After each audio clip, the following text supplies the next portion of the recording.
I'm going to preview the number 15 Baylor versus number 18 Kansas women's volleyball game, which literally will be played tomorrow, October 3rd at 7 p.m. Central Time on ESPN Plus. Of course, it will be last night as well, and I apologize for looking down because I cannot memorize all this stuff. Baylor is coming off of a 3-0 win against Houston, though that second set was a little dicey. They were even down 7 points during that set, and they rallied to come back. The score was 25-16, 27-25, and 25-17.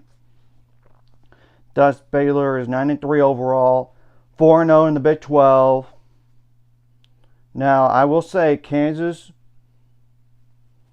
they have a new head coach, obviously, and they lost some seniors and transfers because of the new coach in the graduating class as well.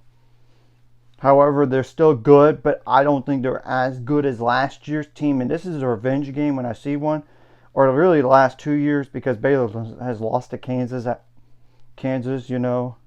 going to just say that. They're 10-7 overall, 1-2 in the Big 12. The last game was against TCU, and they lost 3-1. 15-25, 23-25. Then Kansas won their only set of the match, 25-23, and then 13-25.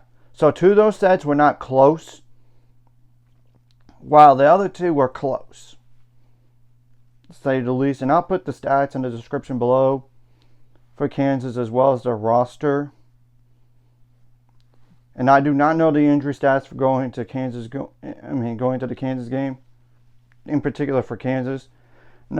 Now for Baylor, I know there was no Brady Denny still, and I know Kendall Murphy is in uniform, but she's not been playing. So something's going on there. And MJ McCurry, as in Mary Jane McCurdy, did not play last game. She was in sweats. So I don't know what's going on there. So that's that. That's all I know. So what are some players to keep an eye on? Grace Nelson, number 1, is the first one. A 6'1", like they call it a pin hitter. So either like an outside hitter or opposite. That's 6'1" tall. That is a sophomore. 145 kills on 412 attempts with 56 attacking errors, 12 assists, 17 service aces, which is the most on the team. 18 service errors, 17 receiving errors, which is second most on the team. 129 digs, 15 blocks, 1 solo, 1 blocking error. There's Ryan Swanson, number 4, a 6'2", like either outside hitter or opposite. That is a senior. 156 kills on 426 attempts with 44 attacking errors, 1 assist, 1 receiving error, 21 digs, 23 blocks, 0 solo. The Selena Laban, number 5, a 6 foot either outside hitter or opposite. That is a freshman. 96 kills on 270 attempts with 45 attacking errors, 9 assists, 10 service aces, 22 service errors, 10 receiving errors, 71 digs, 25 blocks, 1 solo, and 4 blocking errors. Might as well go over Katie Dolan, number 7, just in case she does play. A 6'1", either outside hitter / opposite, or even a setter. That is a senior. 12 kills on 39 attempts with 4 attacking errors, 200 assists, 2 service aces, 8 service errors, 54 digs, 4 blocks, 1 solo. That's it. There's Giovanna Zelenovic, number 9,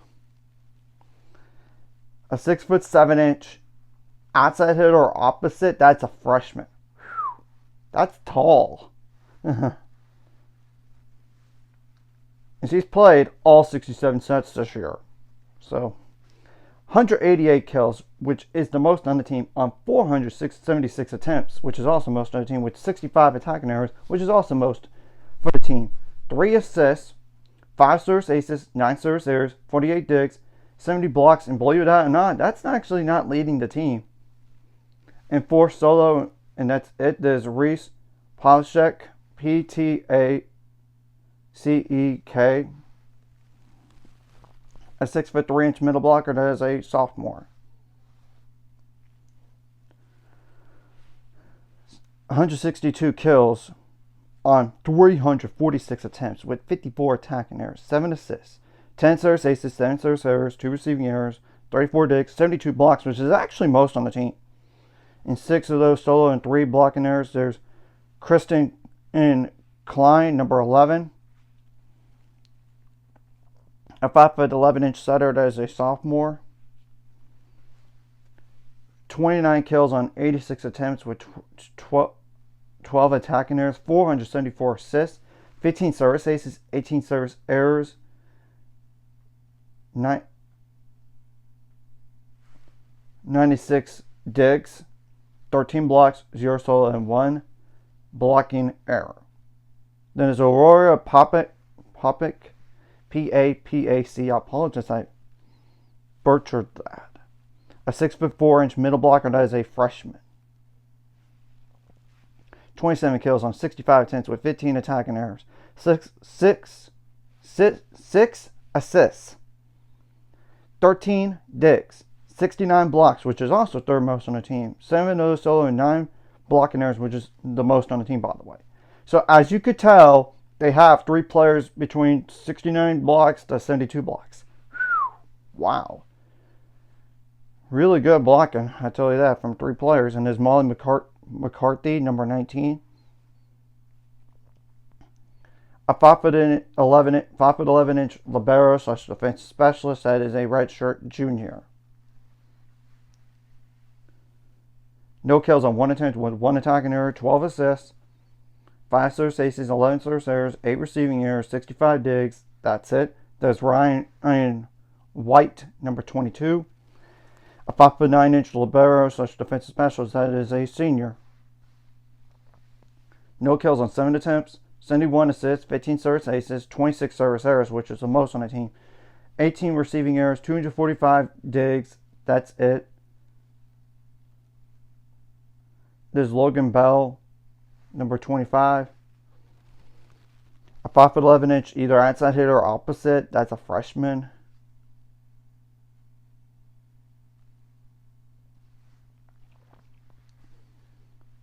$13 kills on 52 attempts with 11 attacking errors, 11 assists, 9 service aces, 24 service errors, 8 receiving errors, 109 digs. That's really it. Whatever you did right last game, you got to bring in this game. Whatever you did wrong last game, you got to correct for this game. You got to make adjustments on the fly, both offensively and defensively. And you got to be, there might be some questionable calls here and there, but you got to be a more mentally tougher team. And if you're trailing, try to, like you were against Houston during that second set, rally back and play 1 point at a time here. And by the way, this is the only meeting in the regular season between these two schools. So you got to keep that in mind here. You got to get your home crowd involved while taking the Kansas fans out of the game as much as possible. Make adjustments on the fly, not just from set to set, but during those sets as well. And you don't want to have like a footfall or a rotation error, because those things you could at least control. At least you can. You don't want to have like net violations or two-touch, like a ball handling error. You want to limit your errors in general. The service errors, as long as you get a good amount of aces, that would really help. You got to serve tough, get them out of system, and force overpasses. If there's make them get overpasses. Or if they do a free ball, you got to take advantage of it. You got to win the jousting in the air. And sometimes the second best in terms of like your defense comes from your blocking. So the blocking has to step up in this type of game. And of course, you gotta have to adjust on the blocking errors, and you don't have like net violations either. Or if they go underneath, you don't want to cross the midpoint line on that. So I'm just saying. And you got to try to dig every ball, and you got sometimes one long rallies, and that does make a difference in the match, or even during the set, at the very end of the day. Try to read some tendencies on where the ball is going to go, and try to shut down the best players as much as you can in terms of the amount of kills. And they could very well change it up, like a setter does a kill instead. Try to be ready for it. Now, offensively, you want to stay in system as much as possible, and you got to receive the ball well, because that does set up your offense. And maybe the setter does go for a kill, but maybe not. And just have some varieties. Oh, if one player is having a hot hand, continue to go with it until they stop it. Sometimes, of course, limit your attacking errors as well. You don't want to hit the 10 with the ball either. You got to communicate well, and this is a prime opportunity for Baylor to get another ranked win here. There are like 1 and 3 in those. However, 2 of those were 3-2, and the other one's Texas, but they're number 2 in the country. What are you supposed to do against Texas at Texas? Seriously. The other 2 were closer though.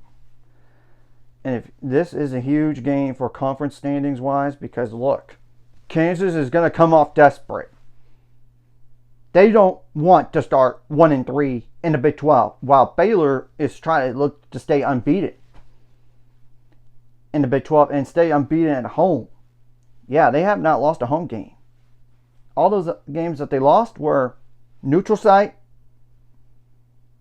for one of them, and the other 2 are true road games. And this is not like Kansas of last year. They're good, but I don't know about how it's good. And their head coach is like from Oregon as well. And one thing you got to keep in mind, Kansas is actually 3-4 on the road this year. Yeah, and the other games were like 6-2 in neutral sites and 1-1. 1-1 in true home games.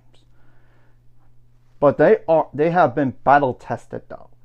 They played Penn State. They played Wisconsin. Yes, I know both those were, and they even played Creighton. All the 3 losses were 3-2. They played Georgia Tech, that was ranked at the time. Yes, I know they're not ranked now, but they were good, and they did lose to Purdue 3-2 as well. So, as you could, and they even played Creighton again later on, but they lost that game 3-0 at Creighton. So they are battle tested, and they're trying to look for a ranked win, like that's going to really stay instead of not stay. And they did lose to Arizona State in the first conference match at home, but that was a 3-2. So you could argue that they are better than their record shows. You could argue that because look at the amount of 3-2 losses, and they even beat Vanderbilt 3-2, and Vanderbilt they were not ranked at all. So 1 win out of like 1, 2, 3, 4, 5, 6 games that are 3-2. Yeah, and you gotta start fast. You gotta stay focused, one play at a time. You gotta do really good on your side outs as well, and try to get like a scoring run. And of course, try to take it to them early, and start fast and finish well, and even in between. If Baylor wants to think about being the leader in the Big 12, you got to protect home court.